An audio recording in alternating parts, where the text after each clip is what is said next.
ওকে আমি ২ টা web series করেছি।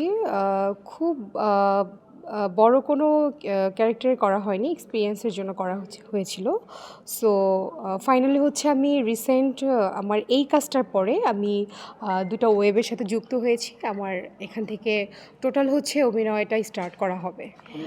অ্যাকচুয়ালি রেমুনেশন যদি কেউ চিন্তা করে মিডিয়াতে আসে, আমার মনে হয় মিডিয়াতে খুব কেউ আর্নিং করতে পারে না।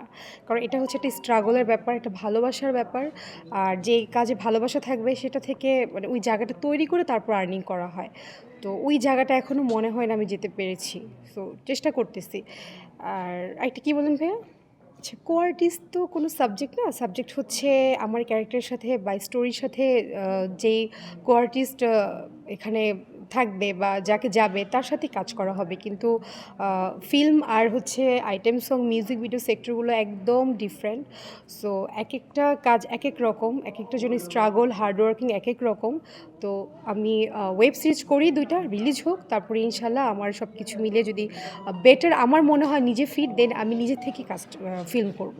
আসলে বিষয়টা হচ্ছে যেহেতু বাংলাদেশের আর্টিস্ট নিয়ে করা, বাংলাদেশের সেটে করা বিএফডিসিতে। তো সেক্ষেত্রে গানটা হিন্দি হোক বা হচ্ছে হিন্দি সিঙ্গার হোক, অন্য দেশের অন্য কান্ট্রির সিঙ্গার হোক, বিষয়টা তা না। এটা হচ্ছে ২ টা ভাষায় করা হবে। একটা হচ্ছে হিন্দি ভার্সন, একটা বাংলা ভার্সন। ২ টাই করা হবে। সো সেই ক্ষেত্রে মানে আমাদের দেশের যে কালচার অনুযায়ী সেটা বাংলাদেশেরটা বাংলাদেশে দেখবে, আর হিন্দিটা হিন্দি ওখানে রিলিজ হবে। ওইভাবেই করা।